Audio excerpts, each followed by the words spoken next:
Hello everybody, in today's video we're going to be going over your December forecast for the year of 2020. We're going to be going over where I'm expecting it to be colder than normal, or I'm expecting it to be warmer than normal, and then we'll give you my precipitation anomaly forecast, as well as my temperature anomaly forecast, and then we'll kind of combine that with my overall forecast at the end of the video, so make sure you are staying tuned all the way until the end. Now, if you have any questions about your general region, just leave an area down below in the comments. So for example, a county name, a town name, or a state, or what part of a state you live in. Just anything that would help me locate you so that I could give you a forecast for your area, and I'll tell you kind of a little bit more in depth on what I'm thinking for your area. So if you have any of those questions, if you want a personal forecast, leave a comment down below, and I answer pretty much all of your comments down below. So let's get right into it here, and let's start off with your current temperature anomaly forecast from myself. Now, I'm expecting some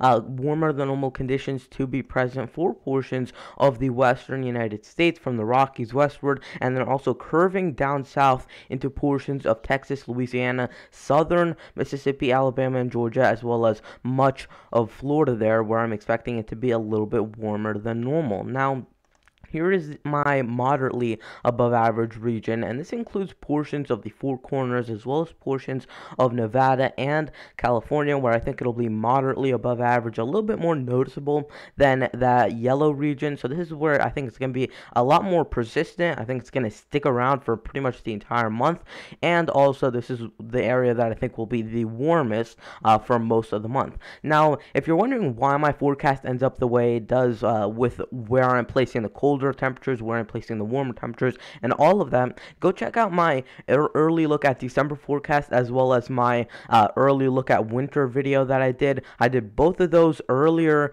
last week, and you can go check that out. And I talk about what is really going into this forecast and what factors I'm really looking at, because a lot of people just look at the La Nina, El Nino, Enso neutral. They just look at that, and they really don't look at anything else. And that can really mess up some of those forecasts. You really need to look at a whole combination of different things, and I talk about all of that in those videos, so make sure you go check those out, and it gives you kind of a really good in-depth look at what I'm looking at to prepare and present this forecast. Now, here's the colder than normal temperature region, your below average temperatures, and I'm expecting that to be for much of the eastern United States, from the mid-south northward into portions of the mid-Atlantic, Tennessee valleys, even further north into the northeast Great Lakes, portions of the Midwest. That's where I'm looking at slightly below average temperatures. Now, if you're wondering why that is, it's because I do expect the polar vortex to split somewhat as we get into the middle and later part of December. The first part of December might actually be a little bit warmer than normal, but I do think as you get into the middle and potentially latter part of December, it should really start to cool down, and you might even get a couple of snowfall threats with that big cool down that is expected to come down. Now, here's your moderately below average temperature region, and this is pushed a little bit further east. It's four portions of anywhere east of about Wisconsin and Illinois. Anywhere east of there, I'm expecting moderately below average temperatures, so it's going to be more noticeable than portions in that lighter blue, and I think this is really where the heart of that cold air will be. I didn't put a well below average area just because I'm not sure exactly how long this cold air will last. It might last maybe 1 or 2 weeks for the middle part of December and then get out of here, but I'm leaning more towards it sticking around for much of the month of December, although I really want to fine-tune that before I put a well below average region. If this were to stick around for the entire month, then yeah, you guys could be well below average, because it looks like this is going to be a potent cold air attack when it does come through. It's just going to be how long does that last, because we know there is going to be some sort of cold air mass that eventually some sort of cold air will come down. We just don't know how long that will really last, and that's going to dictate that temperature anomaly forecast quite heavily. Now, here's the precipitation anomaly forecast, and this is really dictated more by the La Nina that currently is in place than anything else, as well as some modeling trends. I'm expecting a much below average, a slightly below average December for these regions in terms of precipitation. So I do think it'll be drier. That's mainly just because in a La Nina you really don't have that southern jet stream that you usually see in El Nino years and Enso neutral years. So you don't see a lot of precipitation that moves through the southern United States. On the other hand, you see that northern jet stream really get amplified and really push a lot more storms out, and that's why areas in the northern United States usually do a lot better in terms of rain and snow in La Nina years. So I do think this area over the southern tier of the United States will be below average in terms of precipitation.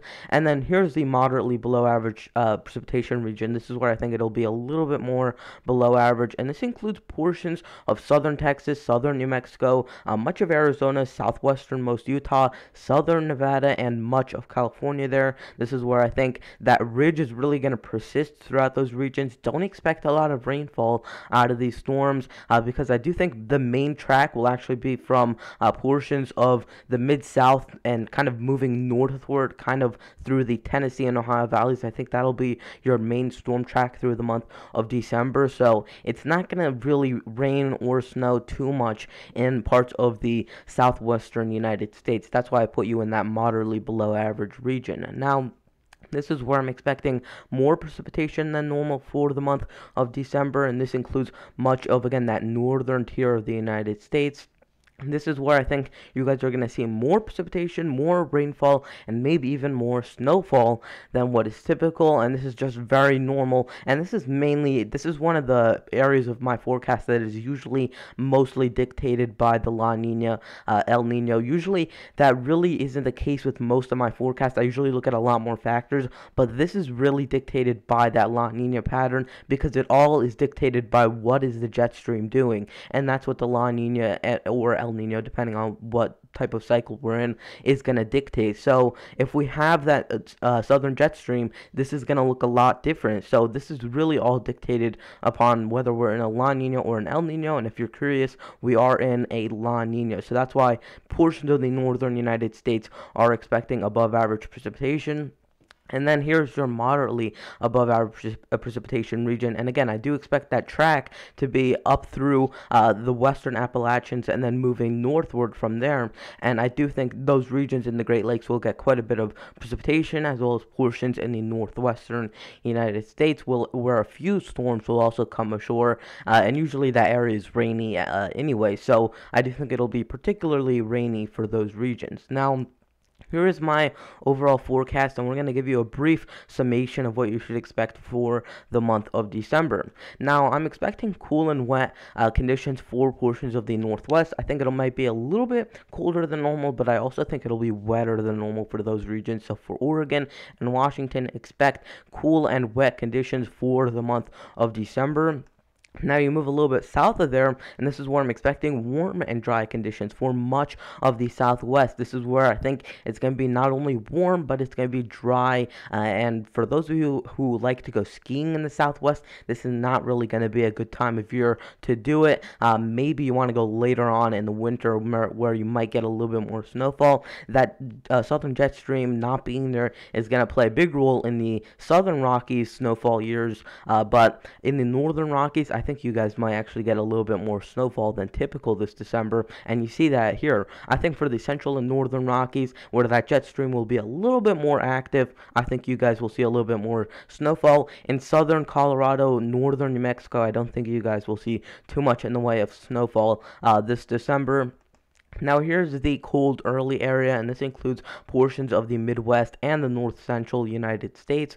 This is where I think mainly that cold air is going to be earlier, so this is a really good way to represent this cold air mass that's going to move through. The further west you are, the earlier you're going to see it. So some areas in the Rockies are probably going to deal with that cold air mass as we get into early December. The middle part of the United States is probably going to deal with this cold air mass as we get to the middle part of December. And then as we get into later December and still kind of a late to middle December, the eastern United States should start to get into some of that cold air. So that's a good way to look at it, and I think these areas further to the west are going to get into that colder air earlier. Now, For portions of the Central Plains, I'm expecting a mid-December cold air mass, and this is again where I think the further east you get, and especially the further south and east you get, that's where I think it's going to take a little bit longer for that cold air to set in, but I also think it'll last a little bit longer as you get further east. Now, drier and milder conditions should be expected still for that southern tier of the United States, hugging along